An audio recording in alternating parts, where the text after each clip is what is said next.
Halo semuanya, di sini ada sebuah soal yang akan kita bahas hari ini.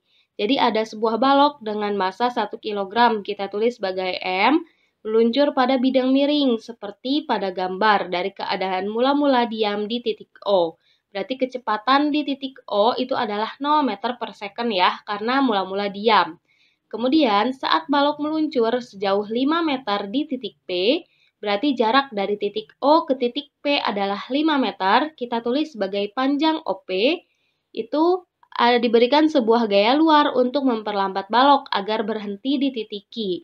Berarti kecepatan di titik Q itu harus sama dengan 0 karena berhenti atau diam. Kemudian, bila koefisien gesek kinetis lantai terhadap benda adalah 1/4, kita tulis sebagai mu K, yang ditanyakan adalah besarnya gaya luar agar balok berhenti di titik Q. Oke, jadi berapa besar F-nya ya yang ingin ditanyakan. Sekarang jangan abaikan dulu maksudnya panah-panah yang berwarna merah ini. Kita lihat panjang QR, di sini kita asumsikan R adalah 12 meter. Kemudian panjang OR adalah 9 meter. Oke, sekarang langkah-langkah pengerjaannya. Yang pertama, di sini kita akan cari terlebih dahulu panjang OQ atau panjang garis miring atau panjang lintasan yang akan dilalui oleh balok. Di sini kita perhatikan OQR itu merupakan segitiga siku-siku. Sehingga untuk mencari garis miring kita bisa gunakan persamaan dari Pitagorasnya, yaitu OQ akan sama dengan akar dari QR dikuadratkan ditambah dengan OR dikuadratkan. QR-nya adalah 12, OR adalah 9, 12 dikuadratkan adalah 144, 9 dikuadratkan adalah 81, 144 ditambah 81 adalah 225, akar dari 225 adalah 15. Jadi panjang OQ dari O ke Q itu adalah 15 meter. Nah, karena dari O ke P adalah 5 meter, maka dari P ke Q itu akan sama dengan 10 meter. 15 dikurangi 5 adalah 10, kayak gitu. Oke, langkah selanjutnya kita akan cari gaya normal. Di sini perhatikan gaya-gaya yang bekerja pada balok itu ya, sebelum diberikan gaya F, itu adalah ada gaya normal yang tegak lurus, kemudian gaya berat yang arahnya itu ke bawah. Lalu gaya berat ini karena membentuk sudut theta di sini, maka akan terbentuk gitu ya W sin theta dalam sumbu X dan W cos theta di dalam sumbu Y. Kemudian karena lantainya kasar, berarti akan ada gaya gesek yang arahnya itu berlawanan dengan pergerakan baloknya.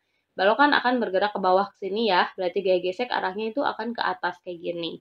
Oke, untuk mencari gaya normal, kita tinjau gaya normal itu berada di sumbu Y. Berarti kita tinjau gaya yang berada di sumbu Y, karena benda itu tidak bergerak ke atas ke bawah, berarti sigma F-nya sama dengan 0. Oke, kita lihat ada dua gaya yang bekerja, yaitu N dan W cos theta. Di sini arahnya saling berlawanan, karena gaya itu besaran vektor yang memiliki arah, maka kita asumsikan yang ke atas itu positif dan yang ke bawah negatif. Jadi N dikurangi W cos theta untuk sigma F-nya. Kemudian di sini W cos theta bisa kita pindah ruaskan ke kanan jadi positif karena asalnya negatif. Kemudian W di sini adalah gaya berat, rumusnya adalah M dikali G.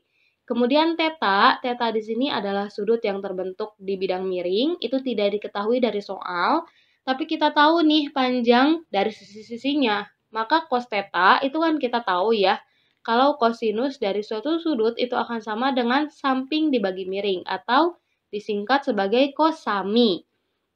Nah, samping dari sudutnya adalah panjang QR, berarti kita tulis QR. Kemudian panjang miringnya adalah panjang OQ, kayak gitu. Oke, kita masukkan nilai-nilainya. M adalah 1, G adalah 10, kemudian QR itu adalah 12, dan OQ adalah 15. 1 dikali 10 adalah 10, kemudian ini bisa kita bagi dengan 5, 10 dibagi 5 adalah 2, 15 dibagi 5 adalah 3. Jadi bisa kita tulis kayak gini, 2 dikali 12 dibagi 3, yang mana 12 dibagi dengan 3 adalah 4. Jadi 2 dikali 4, yang mana hasilnya adalah 8. Maka gaya normalnya adalah 8 Newton. Oke, langkah selanjutnya kita sudah tahu yang ini ya. Kita akan cari gaya gesek. Rumus gaya gesek adalah mu K atau koefisien gesek kinetis dikalikan dengan gaya normal. Koefisien geseknya adalah 1/4, gaya normal adalah 8, 1/4 dikali 8 atau 8 dibagi 4 adalah 2. Jadi gaya geseknya adalah 2 Newton. Oke, langkah yang keempat, kita akan cari percepatan dari titik O ke titik P, teman-teman. Jadi P ke Q-nya itu sebelum ada F, kita abaikan terlebih dahulu. Pokoknya awal-awalnya dulu nih yang kita cari. Percepatan dari O ke P. Kita akan gunakan rumus hukum kedua Newton, yaitu sigma F sama dengan M dikali A, karena ada ya pergerakan di dalam arah sumbu X-nya. Di sini kita lihat, A-nya kita ganti dengan AOP ya, biar tidak pusing, takutnya percepatan untuk keseluruhan pergerakan, padahal ini dari O ke P aja. Oke, kita perhatikan gaya yang bekerja di dalam arah sumbu X atau di dalam arah pergerakan dari balok, yaitu ada gaya gesek dan W sin theta.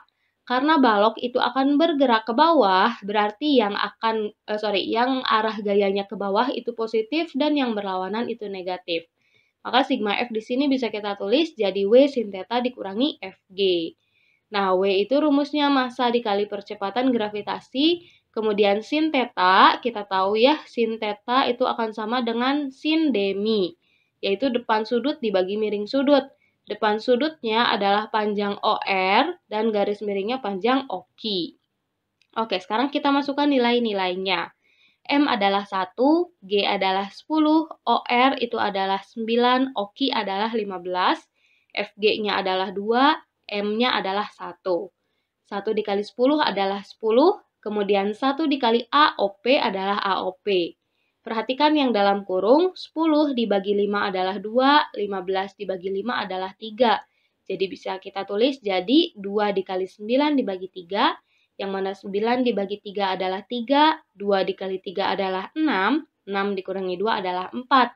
Jadi percepatan dari titik O ke titik P adalah 4 meter per second kuadrat. Oke, langkah selanjutnya, di sini masih lumayan agak panjang. Kita akan cari kecepatan di titik P, teman-teman. Kita harus tahu dulu nih berapa kecepatan di titik P. Kita gunakan rumus dari GABB, yaitu VT kuadrat sama dengan V0 kuadrat ditambah 2AS. VT adalah kecepatan akhir, V0 kecepatan awal, A percepatan, dan S adalah jarak yang dilalui. Nah, di sini kan kita ingin tahu kecepatan di P. Berarti VT atau kecepatan akhir itu bisa kita ganti dengan VP. Kemudian kecepatan awalnya adalah ketika saat di titik O, berarti bisa kita tulis jadi VO. Kemudian S-nya itu kita ganti jadi OP ya, panjang OP. Ini adalah jarak yang dilaluinya. Untuk A-nya kita ganti juga dengan AOP. Sekarang kita masukkan nilai-nilainya. VP itu adalah yang ingin kita ketahui. V di titik O adalah 0. Kemudian percepatannya adalah 4 dan jarak yang dilalui atau panjang OP adalah 5 meter. 0 dikuadratkan adalah 0, 2 dikali 4 adalah 8, 8 dikali 5 adalah 40. Kemudian karena kita ingin mengetahui VP di sini, maka bisa kita akarkan kedua ruas. Jadi VP akan sama dengan akar 40 meter per second. Kemudian langkah yang keenam, kita akan mencari perlambatan dari P ke Q. Karena diberi gaya ya sebesar F, maka akan melambat nih teman-teman. Jadi kalau dari sini ke sini itu dipercepat ya. Nah, karena dikasih gaya F berarti akan lebih lambat dong, karena agar berhenti di titik Q. Oke, kita akan gunakan rumus yang sama, yaitu VT kuadrat sama dengan V0 kuadrat ditambah 2AS. VT-nya di sini kecepatan akhir, berarti kita ganti dengan VQ. Lalu V0-nya atau kecepatan mula-mulanya itu di titik P, berarti VP. Kemudian perlambatannya kita tulis jadi APQ ya, agar membedakan dengan AOP. Kemudian S-nya atau jarak yang dilalui adalah panjang QP. Sekarang kita masukkan nilai-nilainya. Untuk VQ itu diinginkan diam, berarti sama dengan 0 ya, seperti yang udah kita ketahui. VP-nya adalah 40, karena di sini VP kuadrat, jadi bisa kita ganti atau kita bisa tulis VP kuadrat sama dengan 40 ya, yang sebelah sini. Kemudian di sini QP-nya adalah 10. Kita hitung, 0 kuadrat adalah 0, 2 dikali 10 adalah 20, kemudian 40-nya kita pindah ruaskan ke kiri, jadi min 40, 20-nya juga kita pindah ruaskan, jadi min 40 dibagi 20, hasilnya min 2. Maka percepatan atau perlambatan dari P ke Q adalah min 2 meter per second kuadrat.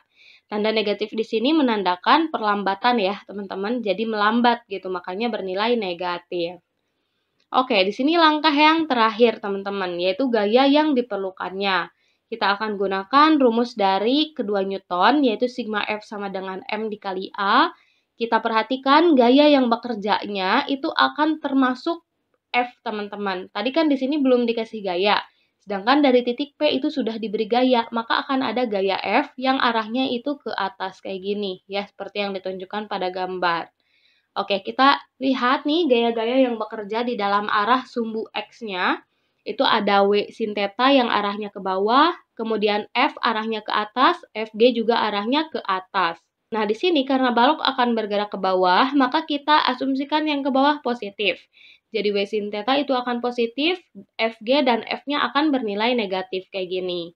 Kita masukkan W sin theta itu akan sama dengan MG OR dibagi OQ. Ingat bahwa sin dari suatu sudut akan sama dengan depan dibagi miring. Kemudian kita masukkan nilai-nilainya. M adalah 1, G adalah 10, OR adalah 9, OQ adalah 15. FG-nya udah kita hitung sebesar 2 Newton. Masanya adalah 1, kemudian perlambatan dari dari P ke Q itu adalah min 2 meter per second kuadrat. 1 dikalikan dengan min 2 adalah min 2. Kemudian untuk yang sebelah sini ya, ini bisa kita bagi nih dengan 5 hasilnya 2, 15 dibagi 5 hasilnya 3. Jadi bisa kita tulis juga kayak gini. Kemudian 9 dibagi 3 adalah 3, 2 dikali 3 adalah 6, 6 dikurangi 2 hasilnya 4. Kemudian 4 bisa kita pindah ruaskan ke kanan, jadi min 2 dikurangi 4 hasilnya min 6. Karena keduanya negatif, bisa kita kalikan keduanya dengan min 1, teman-teman, agar tidak negatif lagi. Jadi F akan sama dengan 6 Newton. Nah, sehingga setelah pengerjaan yang cukup panjang, kita bisa simpulkan bahwa besarnya gaya luar agar balok berhenti di titik Q adalah 6 Newton. Makasih banyak udah mau menonton, semoga videonya bisa membantu.